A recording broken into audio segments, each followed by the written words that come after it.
Mark Miller भाई साहब ने 2024 में फेडरल रिस्ट्रिक्शंस लगा दी थी न्यू इंटरनेशनल स्टूडेंट्स पे, जिसके कारण 2024 में सिर्फ 4,85,000 स्टडी परमिट इशू हुए, जो कि 2023 में 6,85,000 के करीब थे।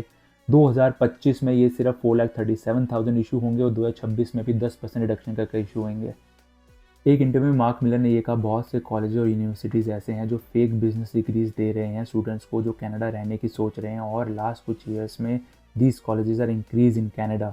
और कुछ प्राइवेट कॉलेज या फिर बैड एक्टर्स ऐसे हैं जो फेक प्रोमिस देते हैं कि आपको हम सिटीजनशिप दिलाएंगे, और कुछ कॉलेजेस तो डिप्लोमा मिल्स बन चुके हैं, सभी को पता है भाई। इंटरनेशनल स्टूडेंट्स जो मास्टर्स एंड डिप्लोमा प्रोग्राम में इनरोल्ड हैं, वो भाई अपनी प्यारी बीवी और प्यारे हस्बैंड को ओपन वर्क परमिट पे बुला सकते हैं।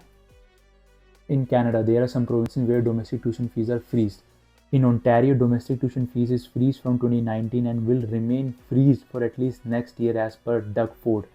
As per stats, average tuition fees for a Canadian undergraduate student is 6,500 and for international student it is 35,500. For Canadian undergrad, one portion like 6,500 is paid by the student and other X amount for that particular student is given by province to college he is studying. Let's see this with an example. Aman, that is an international student. Karan is a domestic student. That means चाहे तो वो Canadian citizen है या फिर PR है। दोनों international business course के लिए इनरोल्ड है हम्बर कॉलेज में, जिसमें अमन की ट्यूशन फीस 35,500 है और करण की 6,500 है। ऊपर से प्रोविंशियल गवर्नमेंट हम्बर कॉलेज को 8,500 प्रोवाइड करती है करण के नाम के, क्योंकि करण एक डोमेस्टिक स्टूडेंट है। सो इन टोटल हम्बर कॉलेज को अमन से $35,500 ट्यूशन फीस मिली और करण से 15,000, जो कि लगभग अमन ने जो पे करी उससे आधी है। इसलिए international students are more preferred by college और यूनिवर्सिटीज़, क्योंकि डोमेस्टिक स्टूडेंट से बहुत कम पैसे मिलते हैं कॉलेज और यूनिवर्सिटीज़ को। कैनेडियन कॉलेज एंड यूनिवर्सिटीज़ की हालत बहुत बदतर हो चुकी है right now, because international student कम आने स्टार्ट हो गए हैं, डोमेस्टिक स्टूडेंट से उनकी इतनी अर्निंग नहीं हो पाती है। So they have to cut down those courses and program जो कि आपको पोस्ट ग्रेजुएट वर्क परमिट नहीं देता है पढ़ाई के बाद। जैसे कि हेयर सैलून का कोर्स भी कट डाउन कर दिया, क्योंकि उसके बाद आपको पोस्ट ग्रेजुएट वर्क परमिट नहीं मिलता और उस कोर्स को चलाने की कॉस्ट बहुत ज़्यादा हाई है। तो इसलिए कॉलेज और यूनिवर्सिटीज़ अब फोकस करना चाहते हैं वो कोर्सेज़ की जिनकी हाई डिमांड है और जो कि आपको पोस्ट ग्रेजुएट वर्क परमिट देंगे। फैनशो ने 400 एम्प्लॉयज़ की जॉब कट डाउन करी है। This is 35%। $72 मिलियन का डेफिसिट प्रोजेक्ट करा आने वाले 2 सालों में। This is all due to federal policy changes. Early retirement incentives offer करे जा रहे हैं उन लोगों को जो कि 55 साल के या फिर उससे ऊपर है, या फिर 10 साल से ऊपर से वहाँ पर काम कर रहे हैं। और सिर्फ उन्हीं कोर्सेज और प्रोग्राम्स को इंट्रोड्यूस करा जाएगा जिसकी हाई डिमांड है और अच्छा खासा पैसा कॉलेज को भी बन जाए।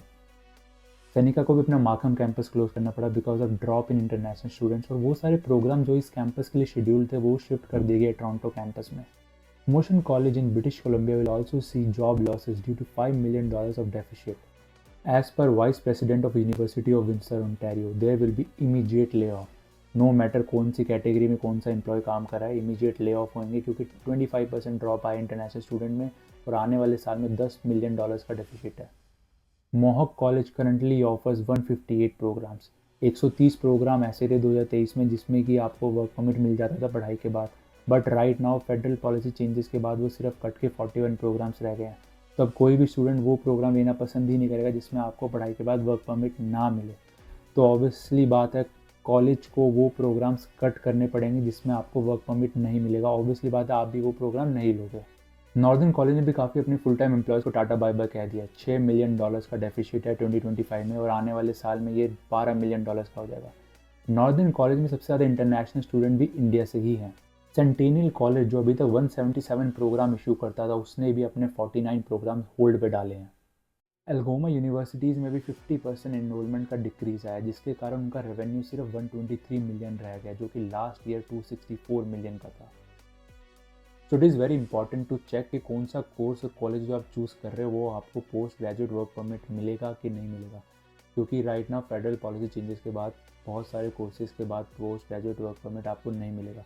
तो उसी के लिए एक मैं लिंक ऐड कर दूंगा और राइट नाउ मैं आपको दिखाता हूँ कैसे आप चेक कर सकते हैं कि कौन सा कोर्स आपको वर्क परमिट इशू कर रहा है या फिर नहीं कर रहा। तो यहाँ पर आप जाओगे, यहाँ पर आप प्रोविंस और या फिर डायरेक्टरी सेलेक्ट करोगे। लेट्स से ओंटारियो सेलेक्ट कर लिया हमने, और फिर ये देखो नेम ऑफ द इंस्टीट्यूट एक साइड पे आ रहा है और ऑफर्स PGWP। नहीं कर रहे हैं, ये कोई सा भी कोर्स आपको वर्क परमिट इशू नहीं कर रहा है।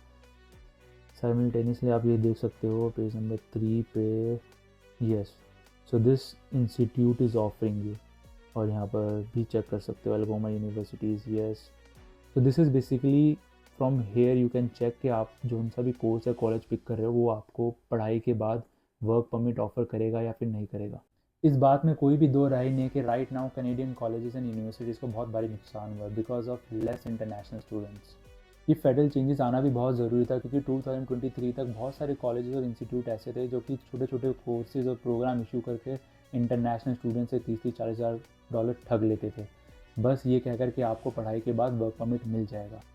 कैनेडियन कॉलेज एंड यूनिवर्सिटीज़ का सबसे पहला ऑब्जेक्टिव होता है कि ज़्यादा से ज़्यादा इंटरनेशनल स्टूडेंट्स को इनरोल करा जाए as compare to domestic students, because international students बहुत ज़्यादा amount of tuition fees pay करते हैं compare to domestic students. So after federal policy changes international student आना कम हो गया और डोमेस्टिक स्टूडेंट से कॉलेज और यूनिवर्सिटीज़ को इतना पैसा नहीं बनता है, इसलिए वो प्रोविंस पे ज़्यादा प्रेशर बिल्टअप कर रहे हैं ताकि वो उनको पैसा प्रोवाइड करें और अपने कॉलेज और यूनिवर्सिटीज़ को चला पाएँ।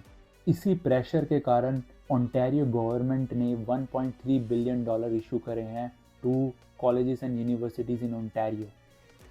Our plan includes nearly $1.3 billion in new funding to support post-secondary institutions, which is the single biggest investment in post-secondary education in more than a decade. But as per colleges and universities जो funding provide करी गई है enough नहीं है उनको losses cover करने के लिए।